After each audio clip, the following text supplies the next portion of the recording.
bibirit na naman tayo ng isang fresh farm facts. This time, Celebrity Edition kasama ang ating kaibigan, Jessica.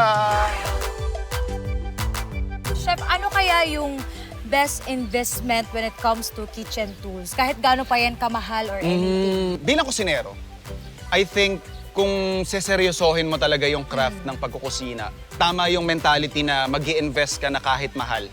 Pero hindi ibig sabihin na mahal ang isang kagamitan, specifically kutsilyo, effective na. It's always best na kung makakabisita ka sa shop. Kasi ang importante kasi dyan yung comfort ng kamay mo Kamay, Yung opo. grip, yung papano, yung dating sa'yo. May mga brand din locally at saka may mga artisan din tayo na gumagawa ng mga kagamitan sa kusina na pwede nyo rin i-consider.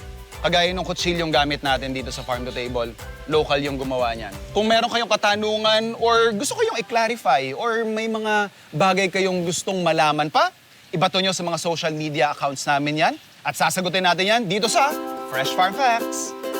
Eto na ang ating TikTok Tao! Let's go!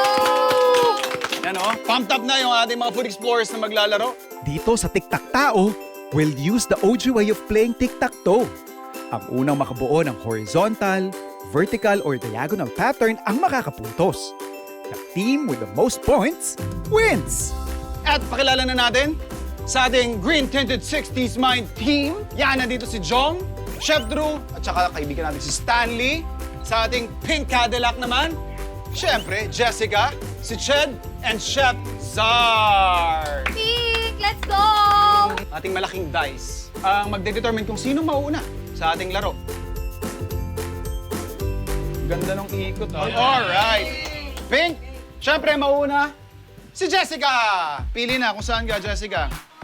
Aba, tactical Very safe. Okay, next natin, si Jong.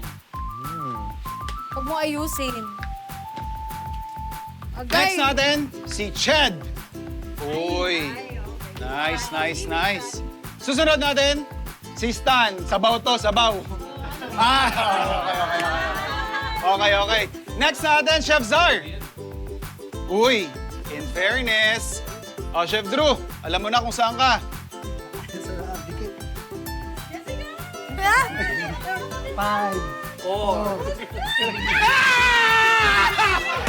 Jong! Jong, tapusin mo na! Tama! Go lang! Okay. Alright. Si Ched. Saan naman si Ched?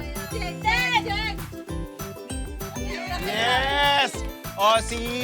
Si Stan si Stan. Oy! Chef Zar! Hey! Alright! 1-0. Next. Alright. Jessica. Dito ako. Okay, Para Jong. challenging. Okay. Next natin si Ched. Oh! Wow, okay. Nakita na natin yung pattern. Next natin, si Stan.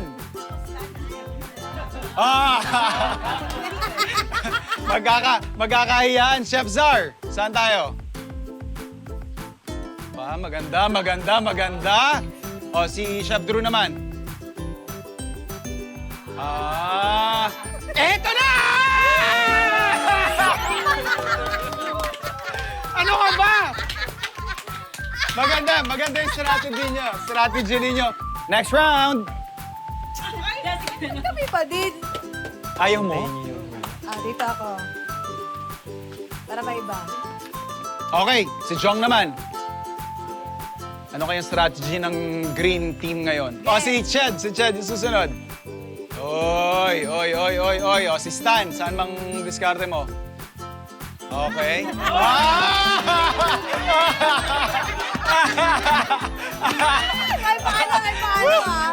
paano Magaling. Si Zar.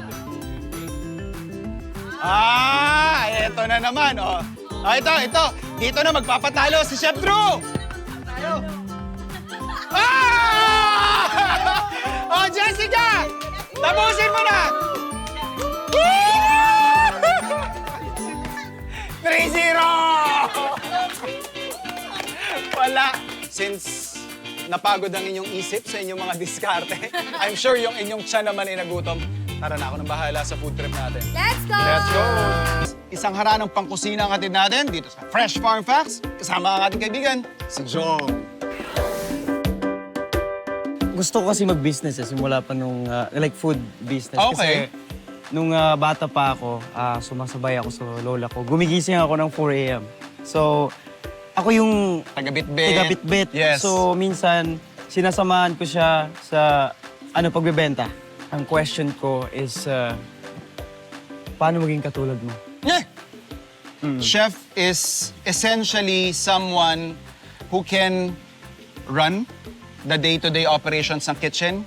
Yung pagluluto is always going to be a small part ng overall skill na dapat meron ka. So if you want to be a chef, having your own business, importante na pinag-aaralan mo din yung negosyo side. Dapat marunong ka mag-costing, marunong ka ng employee rotation or roster rotation, menu cycling. So I would start by dapat maging expert ka munang magluto. When you go around different positions sa kusina, it gives you a better understanding kung ano yung mas mapapadaling sistema, mas ano yung effective, ano yung mas efficient. At syempre, pag tapatan mo pa yan ng figures, financial projections, yung paano galaw ng merkado, then mas mataas yung chance na maging successful ka as a chef restaurateur. Inonote ko yan, chef. Noted yan, sir.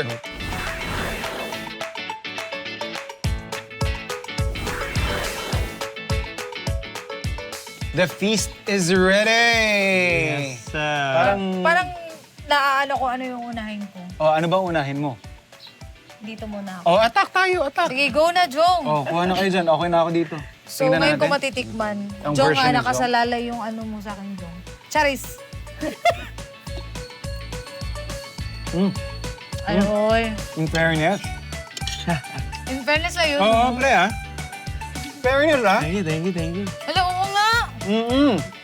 Pwede ka na, be. Pwede ano? Magnegosyo. Magnegosyo. Diba? Okay. Pwede, magkano yung pastil mo na ganyan? 25,000 para sa'yo. Ay, mahal naman. Grabe naman yung pastil na yan. I love this larang. Titikman ko. I love it. Sinigang. Oh, so, love ko na ang sinigang. So, okay na ako. Sorry, seryoso, masarap yung pastil mo, ha? Oo nga. Thank you. Ang sarap din ito. Your Lola will be proud. Pero proud ka sa singing ko, chef. Oo naman. Sa singing. In-insert yung sarili. And thank you so much, mga ka-Food Explorer, for having us here. Yes! Thank you so Na-enjoy much for namin having us. itong food na to and lahat ng pinagagawa natin for today. Yes. Yes, thank you. Hello, Food Explorers! Abangan niyo po ako. Every Sundays po yan. Sa All Out Sundays, abangan niyo po yung segment namin, Super Voices. Kasama ko po dyan si Yes. Jong Madaliday. yes. And of course, if you wanna follow me and more updates from me, Jessica Villarubin on all my social media accounts. Maraming salamat po. Ako nga pala si Jong Madaliday and abangan niyo po ako sa All Out Sundays, Super Voices, and then every Sunday 7:15 p.m. sa The Clash Stream.